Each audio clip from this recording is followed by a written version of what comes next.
case, got to control what the Cage will walk over. Double Dark Seals on Jarvan, which I want to talk about after this potential gank.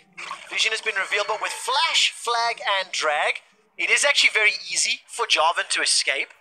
But what do you make of this double Dark Seal? You've already touched on the area and some of that poke and harass. I mean, it seems to be benefiting Wonder for the time being. Well, it's something that you often build when you want more sustain, because it's not a unique passive. It is something that you can stack. Oh, we don't have time. We've got another fight. No, you mentioned this already, Benny. We never get a chance with G2 Esports as Kasing is forced to dash away. He escapes with his life at the cost of True Shot. Back to Jarvan. So, the thing about Dark Seal is it gives more healing from potions, 25% to be exact, and it stacks as well. So when you start with the Corrupting Potion and you get 2 of them, you just get more healing. So against range matchups, it's just more sustain, but also more mana, which means that you have more more in your pool to play with, and it means that he can keep harassing and he can stay relatively healthy as well. So it's really obnoxious for ranged champions that typically want to get ahead early on, but I don't think the Jarvan's ever really going to have kill pressure on the cannon, but the fact that he's still coming out of this lane even ahead is definitely advantageous for the top laner of G2. I mean, this was a matchup in draft we said is sort of cannon favored to a degree, or normally the top priority is what we talk about, right? Because the cannon will often have push because he can just run through the wave with his E,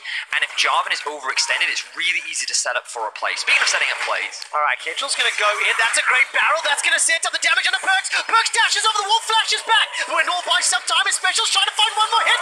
The tornado picks up a kill onto Perks. Now XL Esports are gonna 4-man stack inside G2's jungle. They decide to back away because Caps is coming in.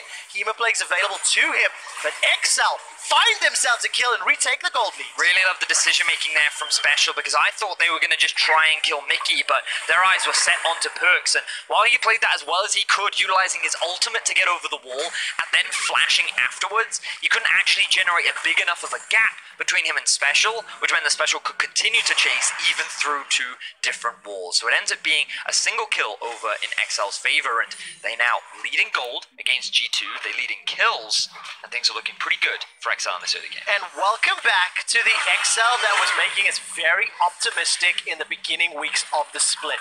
Cadril is making some very good decision making. Remember, he very early on got in behind Mickey in the jungle, has set up a couple of counter ganks, and has been very involved in XL maintaining small gold lead over G2. But Yankos knows that flash was used by Special, so he's going to try set this one up. The tornado comes out and Yankos sinks the fangs in with the venomous bite. Just another flawless tower dive. I just love the fact that G2 went to punish the flashless mid laner. Yankos did have to use his flash to secure that kill. Honestly, I don't think he needed it, but right now Perks is the one in a bit of danger, as Mickey actually going for the engage. Well, who is in danger after all once Mickey decides to come back?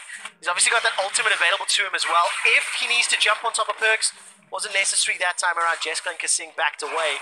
And now with pushing mid in favor of G2, pushing bottom, it's going to allow Yankos the ability to start off this Mountain Drake uncontested, and his laners have already roamed to help him. Excellent awareness, Trevor. Clearly my teaching has paid off. Why, thank you. It has done a little bit, but take a look. It's a steal!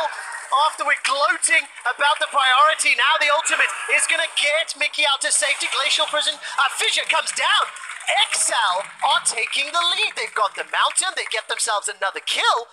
And Cadril is on fire in this early game. And the important thing to note is, Trevor, you were talking about who had priority. The problem is that XL had just been able to push bot back out, and they were able to get a couple of control wards in the bottom half of the river, meaning they could see Yankos doing it. He was too low to fight, meaning that the moment XL went for this fight, they're in a much healthier spot. So again, I draw your attention towards the bottom lane. You can see that Kai'Sa and Mickey have actually moved over towards the Drake. They have 3 people on it. Yankos is too low. Cadril comes in over the wall, and he gets a good chunk of damage onto Yankos, but still secures the smite. And unfortunately for G2, they're just not in a position right now to be able to fight back because they don't have the HP, and XL were not in a situation where they would lose any farm because they had time to push out bot and then rejoin the rest of rejoin Cadril rather at the Drake.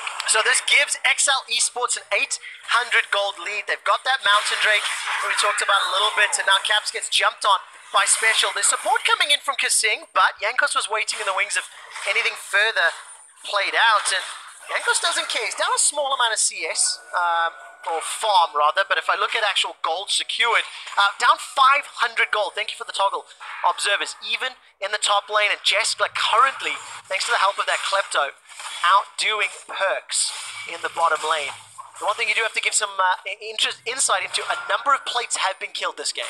Oh, they certainly have, and that's why G2 is maintaining the goal. Caps on a 1v3. Alright, going to need to use that W to buy some time. Flash is available to him. There's the dash from the Proto Belt. The barrel comes out, and the Hemoplague heal manages to get a couple of oohs from Berlin. Wonder and Yankos, if a Cocoon and a Cataclysm connects, there's the possibility for damage. Wonder, I didn't see what interrupted him there. May have been a Gragas barrel. I didn't quite see. He sort of like bopped in the air. Yeah, that was a little weird. Wasn't able to find the Cataclysm to maybe put some of the damage down. But again, XL currently trading blow for blow. And do you know what this reminds me of? What does it remind you of? This reminds me